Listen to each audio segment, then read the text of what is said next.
गलियारों से आज आई खबर की सरकार पर पूनिया ने प्रहार किया है।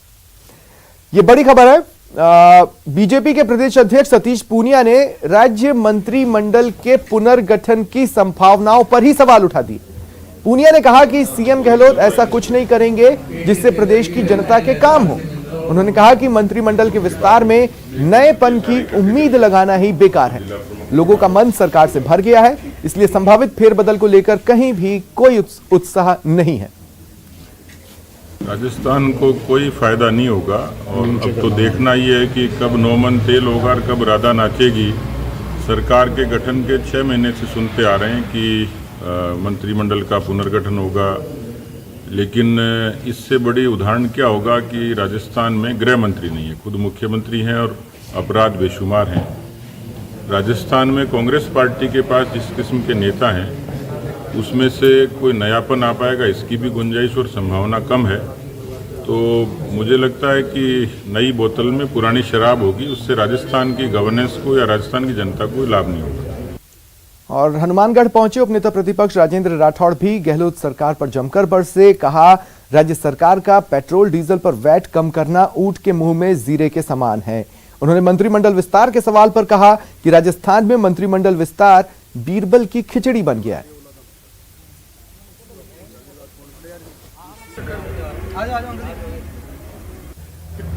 देश में 25 राज्यों ने वैट की राशि को कम किया पेट्रोल और डीजल पर। देर आए दुरुस्त आए, परंतु सही रास्ते से नहीं आए। एक ऊंट के मुंह में जीरे के समान 4 रुपये पेट्रोल पर और 5 रुपये डीजल पर राशि को कम करके मुख्यमंत्री जी ने यह दर्शा दिया कि राजस्थान के उपभोक्ताओं में उनकी कोई दिलचस्पी नहीं है। आज भी राजस्थान देश में सर्वाधिक वैट वसूल करने वाला राज्य है। सर्वाधिक महंगी बिजली यहाँ है, सर्वाधिक अधिक मंडी टैक्स यहाँ वसूला जा रहा है किसान से। और सहयोगी बाबूलाल धायल इस वक्त जयपुर से लाइव हमारे साथ जुड़ रहे हैं। बाबूलाल, मैं दोनों बयानों को ध्यान से सुन रहा था और बीजेपी के इनसाइड भी एक शिफ्ट मैंने रीड किया है। शिफ्ट यह है कि अब तक बीजेपी ये कहती थी कि सरकार जाने वाली है, लेकिन अब जब मंत्रिमंडल और उसके उत्साह की बातें कर रही है, इसका मतलब है कि बीजेपी मान चुकी है कि सरकार 5 साल पूरे करेगी।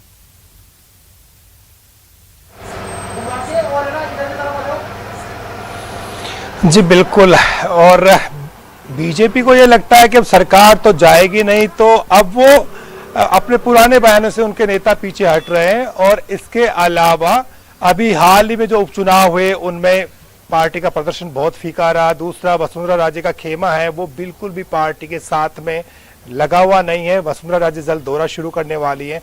उससे पहले सतीश पूनिया अपनी पार्टी में विरोधियों को ये जवाब दे रहे हैं कि आप जिस तरह से बीजेपी को निशाने पर इको हो रहा है, आवाज जो है स्वप्निल ठीक से जो है मैं सुन नहीं पा रहा हूं, बिल्कुल मेरी आवाज जो है गूंज रही मेरे कानों में। बाबूलाल, वैसे मैंने कुछ कहा नहीं था, लेकिन फिर भी चलिए मेरी टीम कोशिश करेगी कि आपकी इस प्रॉब्लम को दूर करें, लेकिन तब तक आप जवाब जारी रखें।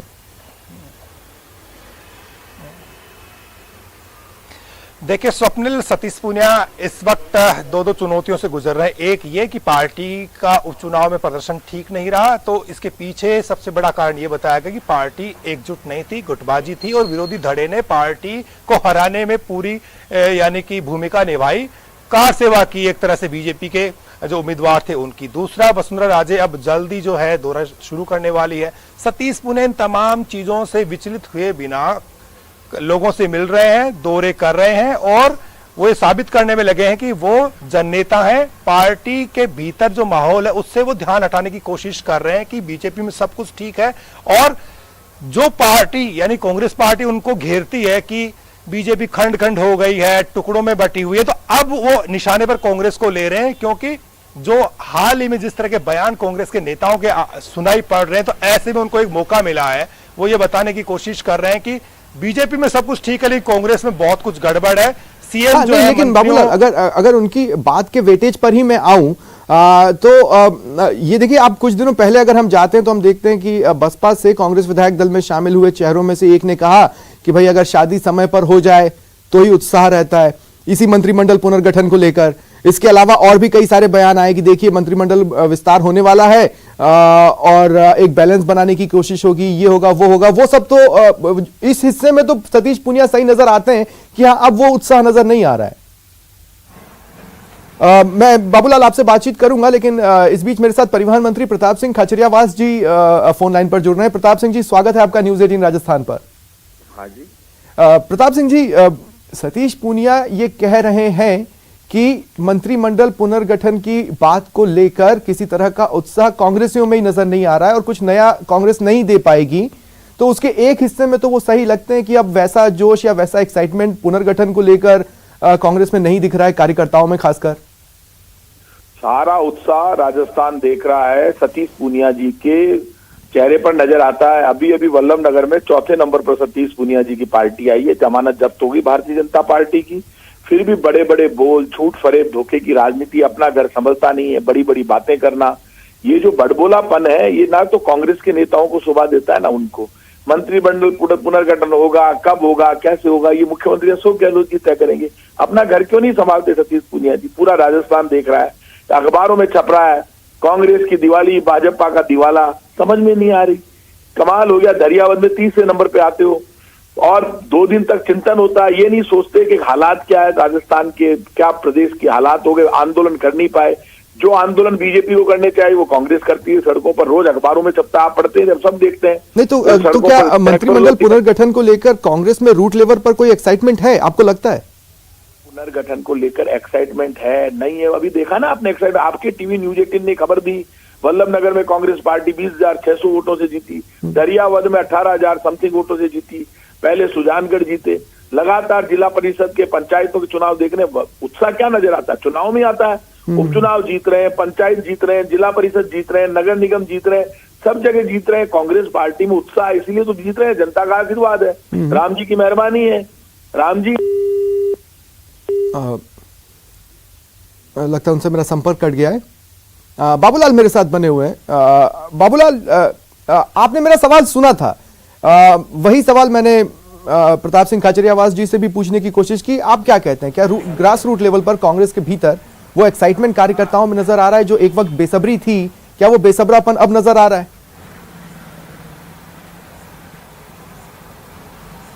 जी देखिए, जब तक मंत्रिमंडल का विस्तार नहीं होगा तब तक तो ये बेसब्री रहेगी, लेकिन जिस दिन नेताओं का नंबर नहीं आएगा, जो विधायक बड़ी उम्मीद करके बैठे हुए, उस दिन जरूर असंतोष कहीं दिख सकता है, लोग निराश हो सकते हैं। लेकिन फिलहाल अब भी उम्मीदें कायम है और इंतजार कर रहे हैं लोग कि कब वो डेट आए और कब मंत्री बनने का सौभाग्य मिले। 3 साल हो गए हैं, पहला जो है फेरबदल और विस्तार होगा, तो ऐसी सूरत में अभी तक एक्साइटमेंट तो बरकरार है। विपक्ष की जिम्मेदारी है कि वो सत्ता पक्ष के ऊपर हमले बोलती रहती है, लेकिन फिलहाल है ऐसा नहीं। और दोनों उपचुनाव जीतने के बाद में कांग्रेस के कार्यकर्ताओं में जो पहले कहीं निराशा दिखाई पड़ती थी, वो बिल्कुल अब यानी कि अच्छी तरह से मतलब आप अपने आप को पार्टी के साथ में कनेक्ट कर रहे हैं। सचिन पायलट के लिए थोड़ी मुश्किलें हुई हैं और अभी जो उनके दौरे हो रहे हैं उनमें भी वे सारी चीजें देखने को मिलती हैं। अशोक गहलोत एक छत्र नेता के रूप में स्थापित हुए, पूरे देश में उनकी इस वक्त जो है दबदबा नजर आता है कांग्रेस पार्टी में। तो कुल मिलाकर के अशोक गहलोत मजबूत होकर उभरे हैं। उनके लिए यानी उनमें आस्था और बढ़ी है कांग्रेस के नेताओं की, और यही जनता का आशीर्वाद लेने के लिए इनकी मंत्रिमंडल पुनर्गठन से पहले जो ये दौरे हो रहे हैं, ये माहौल बनाया जा रहा है एक पॉजिटिविटी का। तो वो अशोक गहलोत जानते हैं कि जनता के बीच में ज्यादा से ज्यादा जाया जाए, जनता का आशीर्वाद लिया जाए, और उसके बाद में आप मंत्रिमंडल का विस्तार और पुनर्गठन करते हैं, थोड़ी एनर्जी आपको मिल जाती है। तो पार्टी एक माहौल बना रही है कि 3 साल हो गए तो क्या हुआ, अब जो हम करेंगे बहुत ही बेहतर करेंगे, और उसकी गूंज जो है 2023 के चुनाव में भी सुनाई पड़ेगी। ठीक है। तो अशोक गहलोत तैयार हो रहे हैं और वो घड़ी अब नजदीक ही आती हुई दिख रही है, जिस तरह का माहौल पार्टी में नजर आ रहा है। शुक्रिया, बहुत बहुत शुक्रिया बाबूलाल जुड़ने के लिए और तमाम बातचीत के लिए।